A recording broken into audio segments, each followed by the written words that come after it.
Big got in that studio and said, I don't know why this nigga Snoop's calling me. I'm not telling this nigga where I'm at. That's propaganda for the media, bruh.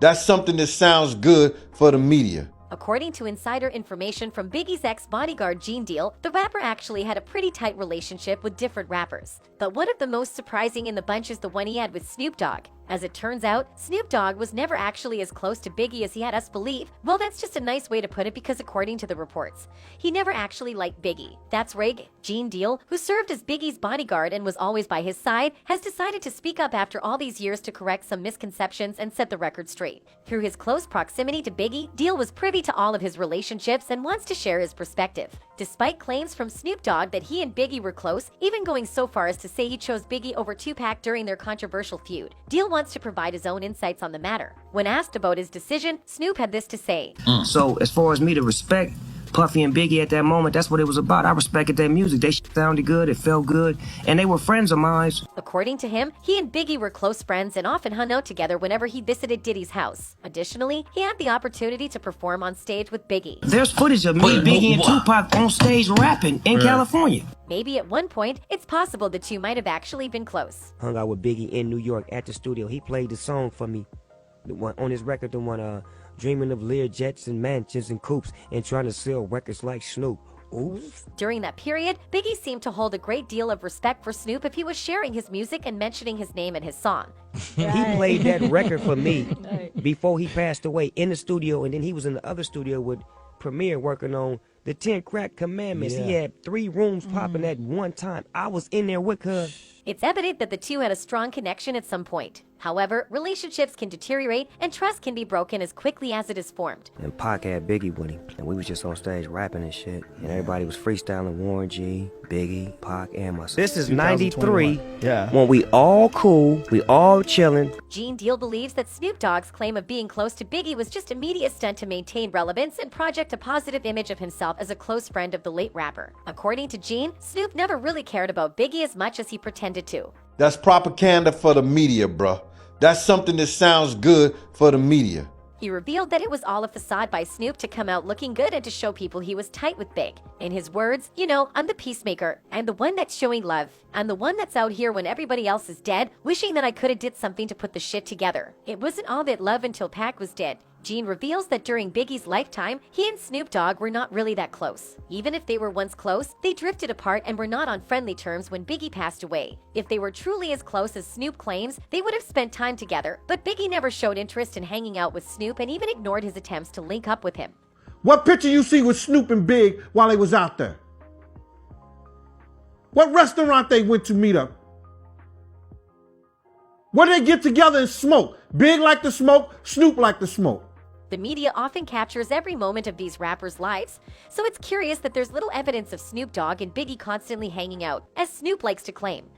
Big got in that studio and said, I don't know why this nigga Snoop's calling me. I'm not telling this nigga where I'm at. It turns out that Biggie openly expressed his distrust of Snoop Dogg, and he didn't try to conceal his dislike for him. Whenever Snoop wanted to meet up, Biggie was irritated and would subsequently ignore his phone calls. This behavior is not typical of a best friend, is it? So is that your man Pots and Pants? That you in his town for 2 months? Y'all don't go get a burger? Y'all don't smoke no weed? Gene says this proves beyond all doubt that the two weren't close in any way. But it was a whole lot of love. Come on, man. Shit just don't add up. It seems unlikely that Biggie and Snoop were on good terms if they were in the same city for weeks but never met up. According to Gene, Biggie was actively avoiding Snoop and shutting him out. This suggests that Snoop's claims of a close friendship with Biggie were fabricated for the media. Big is saying, this dude is trying to get in touch with me. This dude's trying to find out where we going and what we doing. He said, I'm not calling him back on that. The question remains, why did Biggie dislike Snoop so much? It's clear that something must have happened between them, given Biggie's avoidance of Snoop's calls and attempts to meet up. Gene suggests that Biggie resented Snoop for trying to maintain friendships with both Biggie and Tupac, even after their falling out due to the shooting incident. Tupac and Biggie used to have a strong bond, spending time together and performing on stage. They helped each other grow as individuals and artists. However, their relationship became strained when Tupac was shot outside a recording studio. Tupac lost his faith in Biggie, who was inside the building at the time of the shooting, and believed he may have been involved. Despite surviving the attack, Tupac suspected that Biggie had a role in it. Even though they met right after the incident, Tupac claimed that Biggie and his crew looked guilty and surprised. According to an excerpt from Vice, Puffy claimed that they showed Tupac nothing but love and concern. Snoop Dogg then revealed that they were all close to each other before Tupac's shooting. We all chilling. Right. We on the West Coast. Tupac brought Biggie with him.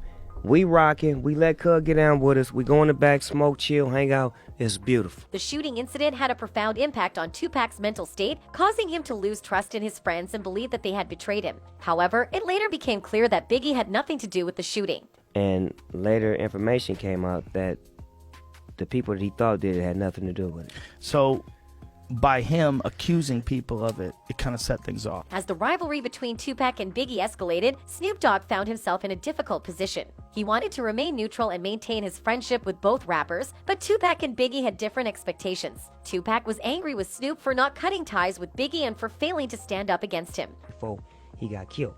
So we ended on a kind of foul note because he felt like I didn't stay down with him. Snoop Dogg's refusal to take sides led to the loss of both Tupac and Biggie's friendships. However, Snoop did not have the full support of either rapper as a result. Gene has revealed that despite Snoop's claims, Biggie did not view their friendship in the same way. Biggie likely felt betrayed by Tupac's accusations of attempted murder, and Snoop's unwillingness to stand by him or fully cut ties with Tupac may have exacerbated the situation. Despite Snoop's claim in an interview that he and Biggie cleared up any misunderstandings when they met in Atlanta, it seems that the damage to their friendship had already been done. Specifically, he said, "It's just me and him, one-on-one," Snoop Dogg recalled. And he giving me the rundown about how much he loved Tupac and he didn't want to see us die. And a lot of shit that he said and did, he was wrong for. He just was apologizing like a man to me, just getting an understanding on what he did, cause I never tripped on him for what he did. That was a dog pound video, that wasn't a Tupac video. And we got shot at, and the direct shot came from him. That nobody got hit, so we let it go. So with him apologizing to me, we became friends again. According to Gene, Snoop's claim that Biggie apologized to him for their involvement in the Tupac controversy is another falsehood he is spreading to enhance his public image. It is evident that Snoop Dogg's attempt to maintain friendships with both rappers backfired, and he lost the respect of both Biggie and Tupac as a result. His current efforts to present himself as friends with Biggie may be viewed as disingenuous by those who knew the truth. Biggie had no regard for someone who could not take a stand. Reddit fans of the rapper shared their thoughts on this complex situation. One user wrote that attempting to play both sides was a treacherous act, making diss songs with Tupac and then hanging out with Biggie right after. That's straight up snake material, so yeah, I believe Tupac had every right to cut ties with him. According to popular opinion, Tupac and Biggie's decision to sever ties with Snoop Dogg was reasonable given his selfish behavior in trying to appease both parties. A Reddit user commented, stating that Snoop's actions were manipulative and aimed at his personal gain, because he felt that since he had went to Snoop's murder case and sided with him, he purposely jeopardized his friendship with Dre because of how much he FW Snoop. And then when Snoop didn't do the same for the Biggie beef, he saw it as betrayal, and now Snoop was playing both sides. Remember, Snoop also escalated the East-West beef at Soul Train Awards and dissed New York on his track New York, New York. Furthermore, if Snoop's claims of hanging out with Biggie were true, Biggie's bodyguard who was constantly with him would have certainly known about it. However, it seems that Snoop was lying and Biggie had no interest in being associated with him. That's it from today, folks. Until next time, goodbye.